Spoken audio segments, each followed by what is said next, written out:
Hi everybody, Bryant Blakemore here with Quattro Motorsports, and this is episode 16 of Racetruck Diaries. You can hear my work happening in the background here.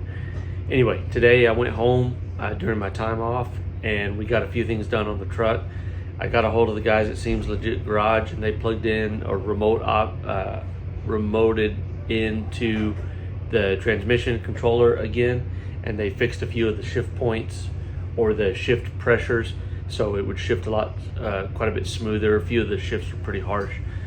And then we also discussed what was going on with the CAN bus system and why the keypad wasn't working.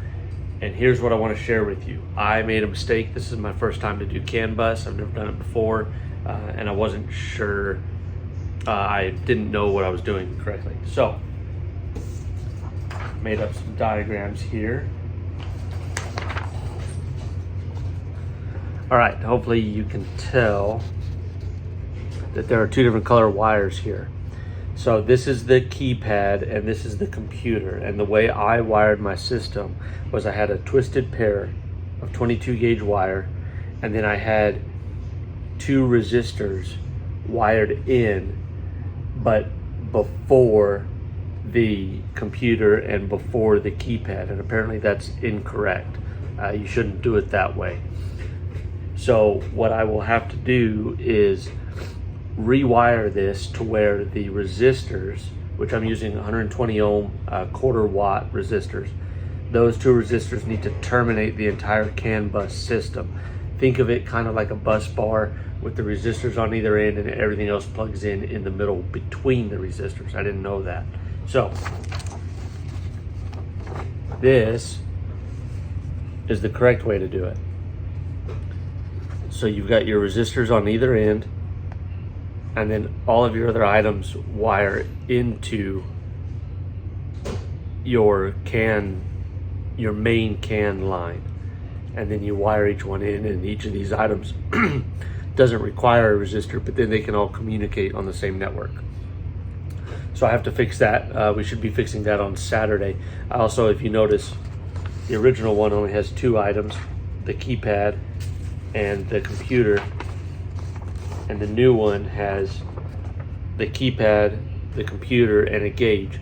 I got a shift indicator gauge, and it also will record, or not record, but it will display transmission temperature as well. So really excited about that.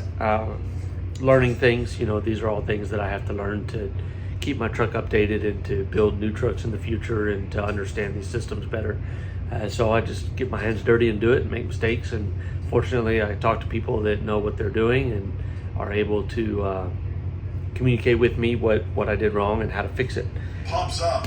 We will fix it on Saturday, and then we should be good to go to have our keypad, which will give us a manual as well as an automatic driving mode, and then also our shift gauge, which will tell us which gear we're in, and temperatures. What else did we do today? Oh, Jeremy got the bed sides wrapped, so I'll post a picture of that. It looks pretty awesome.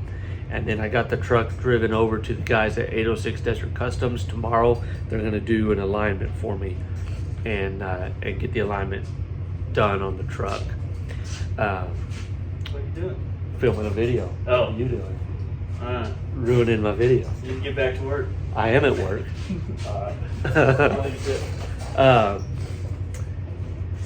So they'll get the truck aligned in the morning, and I will I'll get it back over to Jeremy's, or someone will get it back over to Jeremy's for me tomorrow afternoon. And then Saturday, like I said, I'll fix the CAN bus. In addition to that, Kiki and I started working on getting all the Garmin products reactivated so that everything will be ready for the race, and that's happening right now. Everything is being activated. That way we will be able to provide our own tracking for y'all to watch, and we can see each other on the race course. So I'm pretty excited about that. That's about it. It was a short day. I've got to work tonight. Tomorrow I won't be going to town, and then I'll work tomorrow night, and then Saturday I'll go back to town and fix the CAN bus stuff, rewire that. We're getting there, really close. We have 11 days before we leave for the race, and everything's coming together. Feel pretty good about it. I like the way the truck is driving, especially with the new pressure points on the shifting. It's turning out pretty good. Thanks for watching. Again, check out the charity, toraracing.com/charity. Sign up for the pledge drive.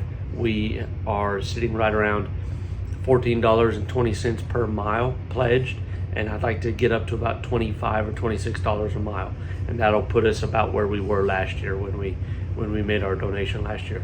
So super cool. Thanks everybody. Make some dust.